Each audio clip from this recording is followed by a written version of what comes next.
This is a number 8 32 screw.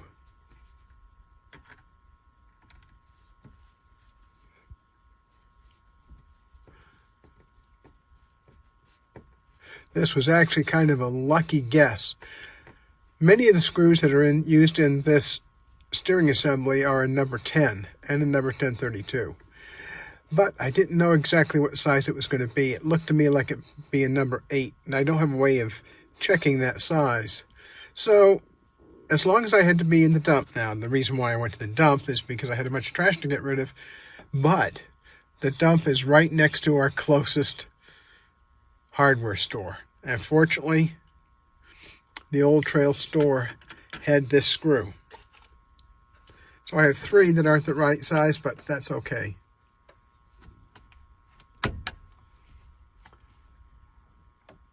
The right turn signal goes in position correctly. Left turn signal goes into position correctly, and it'll snap back. Now I get to start putting these other pieces back in place. Now, there's a few issues I have. One is that some of these pieces have rust on them. I'm not sure if there's going to be an electrical conductor using those particular pieces of metal or not. If it is, then I'll have to take them back out and remove the rust. Right now, I just want to get this back together so I can try starting it. I've just put the spring plate compressor on. Now I need to tighten that down and slip that snap ring in. That should have hold everything together. At least that's the way it came out. And I have 2 more pieces to put in, and I can put on the steering wheel. Why is the front of the truck lifted up? Well, we're getting ready to head to an event, and I need to get a few things done.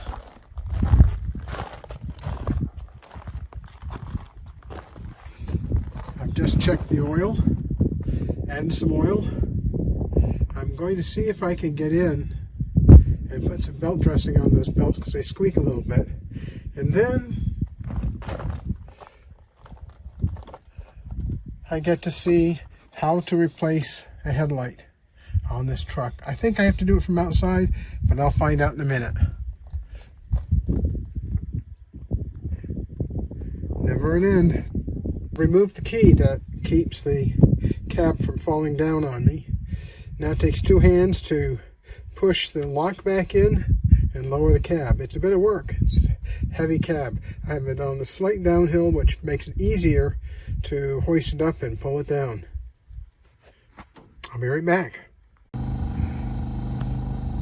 Well, the sky's gotten pretty gray here in the last couple of hours.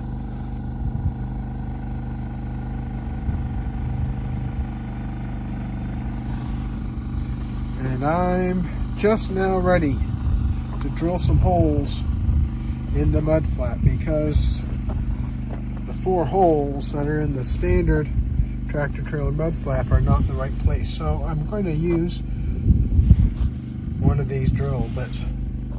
It's a step bit. I'll drill here, here,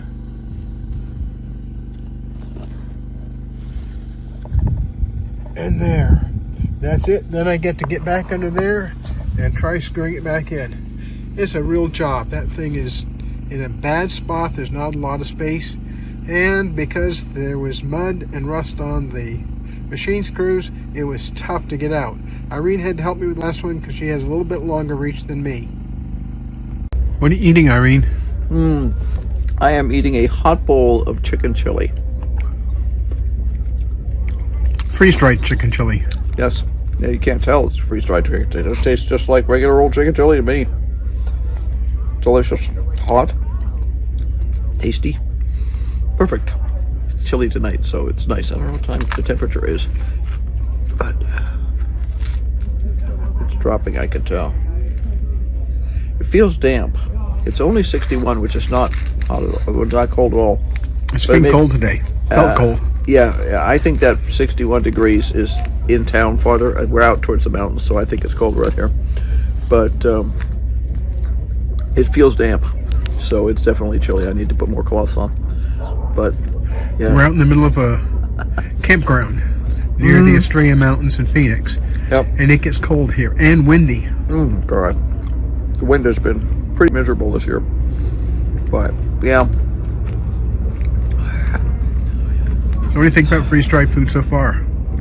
Oh, I'm loving it. I love the fact that we can have, I mean, this is just as fresh as if we had made it on the stove at home. There's none of the mess. We were able to, I don't think you even got any of those things dirty that you used to heat the, you didn't even, what, you heated water? I heated water, but I put the contents of the bags into the, it's because the barrel of the hot mugs is too narrow for the Mylar bags. Right. So it's easy because I just rinse them out when I'm done. Right. Well, the problem is that yesterday when Henry made dinner, it was delicious, but it got cold too fast because it was chilly and it was really windy. So we're just kind of sucking the heat out of everything, even though he started with boiling water. So this is perfect because this is, I mean, I actually had burned my tongue when I first started because it was too hot. But that's the way it should be, because when you're camping, having something nice and warm and hearty is perfect for dinner. Good morning, everybody. Here we are back in the greenhouse. Had to wait a little bit this morning. It was 18 degrees when I got up, so it's now 39, so that means it's warm enough in the greenhouse to open things up and take a good peek. I haven't been in here for a couple of days because it was too cold to uncover things.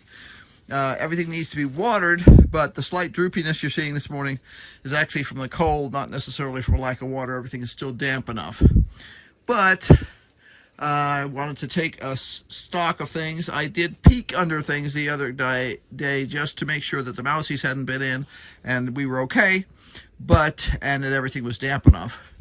But I didn't want to uncover everything because we've had some seriously chilly weather. So, first of all, let's take a look at the spinach. Now, as those of you who've been watching for a while know, this is our sacrificial spinach. It has been a major enticement for the rodents, and they have done an excellent job of massacring it. However, you are starting to get some leaves here that are probably, well, they're big enough for baby spinach. I'm going to leave it for now. I just want to keep things pretty static.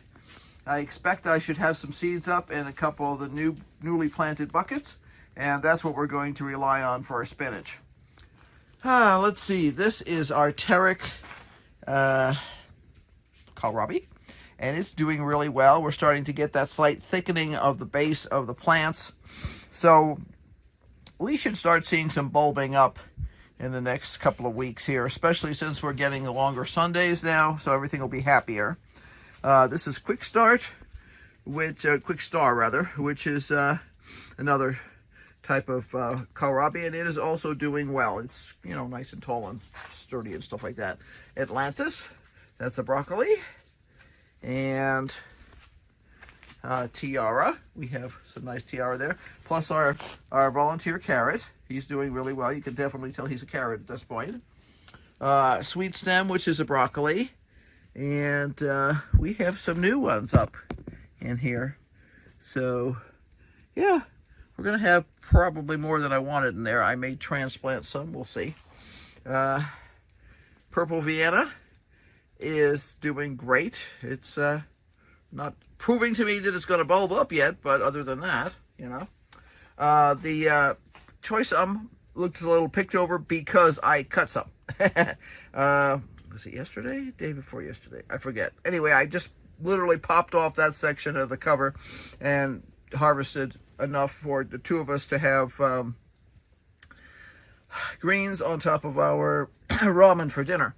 And we have a volunteer carrot in there. So, I don't know if you can see him or not. There he is. So, yeah, I think we're going to have volunteer carrots everywhere. This is our bright lights, which is Swiss chard, and the original Swiss chard thingy is looking great. You can see it's starting to get coloration at the bottom. That's part of the normal. I mean, bright lights turns all kinds of colors, so that's cool. There's our volunteer carrot. He's definitively a carrot at this point. And none of the other carrot seeds I've thrown in have popped up yet, but we'll see what this guy turns out to be. He could be a half dozen different things.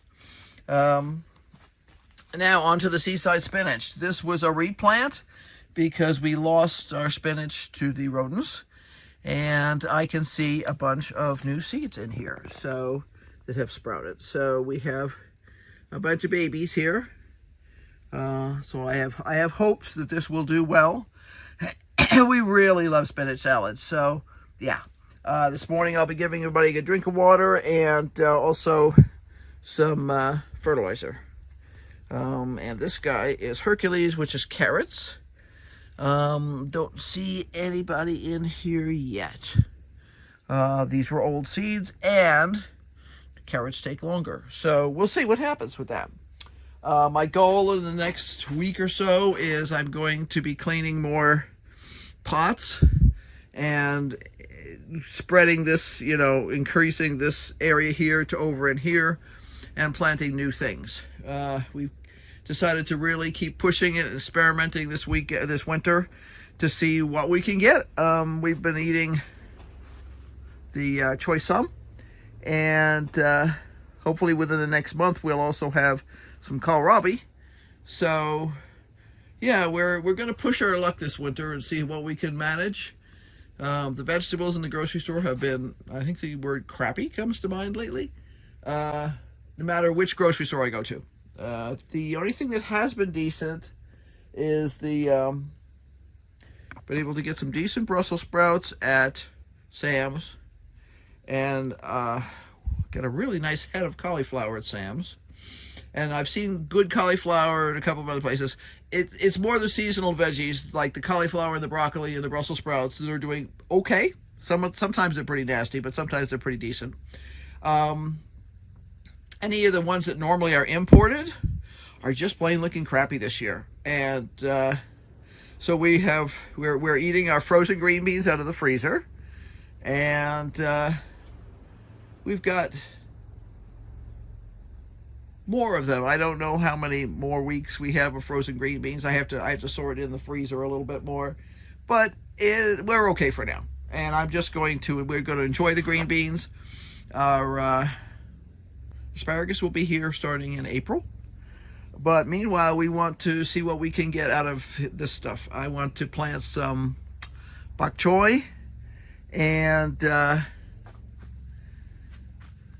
I might even plant some peas and just experiment with that just to see what happens, because one of our problems here is we frequently go from cold to hot like in a week, and the peas just don't do well when that happens. So yeah, I think we're gonna keep playing.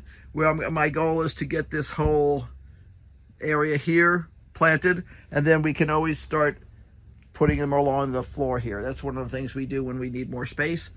I could also clear the old, it's become a storage area right now, but this was the old hydroponics area. Henry is talking about possibly doing hydroponics again this summer. We'll see. That's his gig. I help with it, but I don't pretend to, be a specialist or anything. But the setup should be fine. It might need a couple of new pipes or something like that, but other than that, it's ready to go. We don't have to rebuild any frames or anything. We're also looking at possibly setting up a small hydroponic setup down here that was gifted to us by friends a few years ago. We'll see. But first thing is water these guys, fertilize these guys, and start working towards getting some more pots cleaned up and ready to go so that we can do even more. See you in a couple of minutes. Okay, here we are again. Now, I've been busy, and I have to admit I decided to play hooky a little bit. I have like a million piles of work to do in the studio and the house, and I knew that if I spent the time this morning getting a bunch of stuff done, that it would be some sort of an issue, but at least I have a whole stack of pots ready to go. So, watered everybody and fertilized everybody. Everybody's looking a lot perkier now because it's warmer in here, and I'm going to leave the covers off because it's going to be warm enough today until about probably 3:30 this afternoon. I've got actually a timer, an alarm set on my phone. So this is the stuff you've seen before, and complete with mouse traps. And this is the new stuff. So what I did was, anything that doesn't have a label on it means that was a tomato bucket. So these were tomato buckets, They've been topped up with old soil, and then they've had 2 or 3 inches of new soil straight out of a potting bag stuck on top. So these 4 have all had that done. These 2 have had that done. It's got labels on it because I know it wasn't tomatoes. This says lizard, which means it was spinach.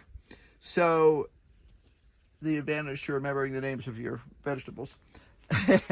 So this had spinach in it, so I probably wouldn't plant spinach in it again right away. I try not to plant the same plant in the same pot 2 seasons in a row, or even during the same season or anything else like that, to just try and avoid transference of any kind of disease, if there is any there. Also, think about the needs of an individual plant. It will suck up certain nutrients depending on what that plant is. And if you're always planting the same plants in the same soil, you're going to remove some vital nutrients. We do try to supplement. We do try and add some natural things like blood meal and bone meal and all kinds of other stuff. But just in case we've missed anything, we feel like giving it an extra little bit of time doesn't hurt. This one says stone cab, which means these were storage cabbage. So that will not be used for anything in the cabbage family. Decided to drag this guy out here. He has a whole bunch of little tiny pieces of plastic on top because a plastic bag was sitting on top of him, which completely disintegrated from the UV. And I've been picking out pieces, but there's still lots and lots of little bits in here. It also says tiara on it, which means this was used to plant cabbage. This is a self-watering planter. That means that you put the water in here, and it goes down to a reservoir down in here. And if I go around the other side,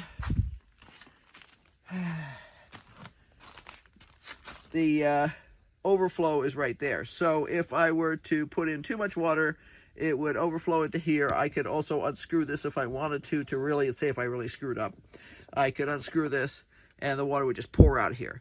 In this case, I wanted to monitor how much water I was putting in because this is bone dry. Hasn't been used in 2 years. And I also wanted to pay attention to whether it leaked or not. There is water down here, but that's from this guy I slopped when I was watering him. I have had a self-watering planter die from old age. They're plastic. Die from old age before, and just in case this one had cracked, I didn't think it had, but I was just being a little conservative because I didn't want a giant puddle all over the place. So this has been watered from the bottom, not the top, and it has not had new soil put on top of it yet. But I'm seriously considering using that one. Got all kinds of junk. See, there's the rest of that plastic bag that disintegrated. I'm seriously considering planting peas in there. So if I plant peas, I might slide it up, but I don't have to. So, yeah. That's what I've been doing. So, and the boy has been very carefully holding down the floor. It didn't float away once, so he's obviously done an excellent job. And I probably will take down these tomato coils up here for hanging tomatoes, because we won't be doing tomatoes for a while. I've already taken all the ones in here down, but I just hadn't gotten down this far. So that's not critical. I can roll them up farther. I can ignore them. They're not in the way. What is critical is that these are now ready to go. I could plant those 6 right this second if I wanted to. I don't want to, but it gives me the option to decide what I want to do next and where I'm going to put it. And I have all my seeds in for 2025. Probably not all of them. I'll probably buy something else, but I have my critical ones in. My peas and my tomatoes and my green beans and stuff like that. As I told Henry the other day, I said, the green beans in the store are looking really crappy. Now, I know they're all imports at this point, but they still don't usually look crappy. Honestly, if they were in my garden, I'd be considering what I needed to do to make them look better. Because, yeah, and it's hard to know how much of that is because they weren't handled correctly once they were picked. So can't always blame the farmer. Sometimes it's the people in the produce section or the transport or whatever. So anyway, I am psyched. I have a ton of work to do in the studio and the house. However, these are ready to go. And the nice thing about this is now that these 6 are ready to go, like I could instantly plant if I wanted to. That's, 5 or 10 minutes per pot when I'm ready to plant. All I have to do is scratch up the top a little bit. If I want to add more soil, I can. I still have some more. That one is mostly empty right now. I'm probably going to drag in another one before I go back into the house because they're frozen. Because they're outside. It was 18 degrees last night, so I guarantee it's frozen. That one was actually close to frozen. Just because it lives on the floor by the door, so it's colder there, and that door is by no means, airtight. So even though I've been using that container of soil right there for a couple of months, it still hasn't completely defrosted, or it probably freezes and thaws depending on what our weather is doing. So anyway, I cleaned up the floor a little more, cleaned up the top of the table a little bit more. And yeah, that's it for today. I have got to get back to work. I got all kinds of stuff going on, and I will be making some more videos about some of that in the near future. I've got a couple of really, really cool projects that I may be working on. So yeah, so until next time, bye.